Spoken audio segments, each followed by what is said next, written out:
Hello friends, Heidi here from Rain Country. God is good all the time, and I thought I'd get out here and shoot a quick video about my marshmallow plants because I want to show you just how big they're getting this year.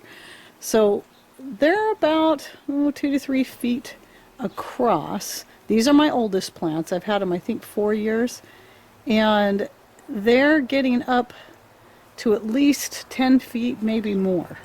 And I want to show you what else is going on here. My beans that I have planted right here, I plant my beans all over the place. They're starting to wrap around the marshmallow. Look there. And that's okay. I'll just leave it.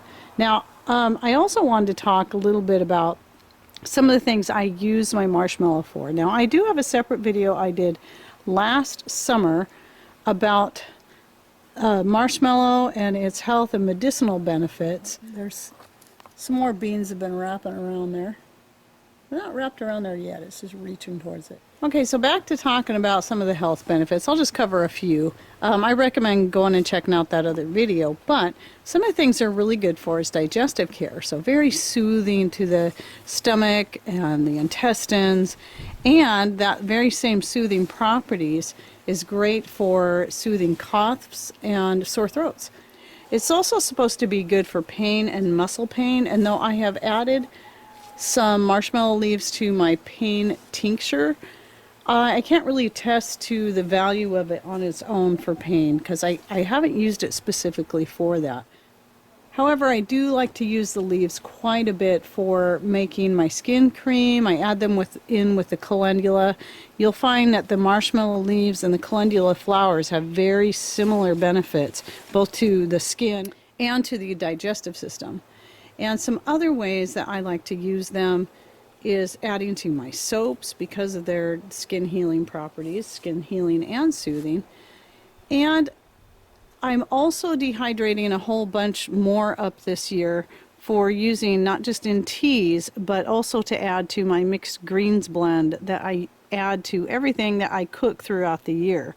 So I add kale, and I put carrot tops, and I put beet tops, beet greens, and red mustard and sting and nettle leaves and all kinds of stuff in my mixed greens blend. And so this year is going to be the first year I add in the marshmallow leaves. The leaves have a very, and so do the flowers, very mild flavor. And yes, you can eat the flowers too. The flowers don't have near the medicinal properties that the leaves and the root do. And the root in particular was also what was originally used for making the confectionery treat that we know of today. But when it was first made, it was made very differently. It hardly would represent what we buy in the store and use on our s'mores. Now, I have made marshmallows using the marshmallow root, but to make them more stiff, you have to use some kind of gelatin. And they are a very long process to make. I was going to do a video on it, but then I remembered that it takes forever, and unless you have a stand mixer, you're probably not going to want to hassle with it. However, I do want to try the original method. I got to learn some more about it, and I believe what it makes is something that would represent more of a meringue, or maybe a whipped, like that marshmallow cream like you can buy in a jar in the store. I think it would represent something more like that because it involved eggs and honey and then the marshmallow root. And so I might try that someday. Okay, well, I'm going to go ahead and finish this video up. So if you're interested in growing marshmallow, you can find the seeds at Baker Creek, which is where I got them. But I also sell them on my Etsy store. I am just currently out of stock. As soon as I am able, I'll be carrying a bunch more and putting them back up on the store. I know some people have had really good success with them and some people have not. I think it really depends on how you grow them. I know it took me a few years of planting before I finally was able to get them to grow well for me. And now, I forgot one more thing I wanted to point out. I think a while back I told somebody I'd never seen them self-seed. Well, I was wrong. Now they are. Maybe they did before and I just didn't notice it, and they ended up getting dug up before they got very big, but that's a marshmallow right there. And there's a few more around here too, so they are self-seeding and they are making their own new plants without me even having to try. So anyway, one more thing I wanted to say too is because these leaves are, there's so many uses for these leaves, and you can actually put them directly onto a wound like this. I would say crush it a little bit to release some of the goodness from the inside, but it's really good for soothing, you know, any kind of skin ailment.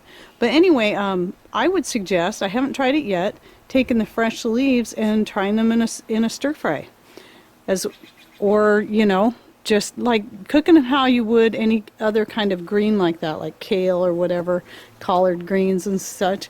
I think they would be really good. All right, well, there you have it. There's my little bit on marshmallow, so don't forget to go check out my video on, I got a couple of them, one about the root that we dug up from over there. Oh, and I wanted to say one more thing.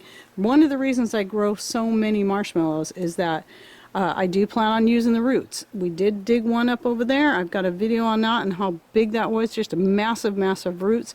This one I'm going to take out in the fall, and maybe this one too, because I want to get these taller plants away from this area and then just start growing them back over here.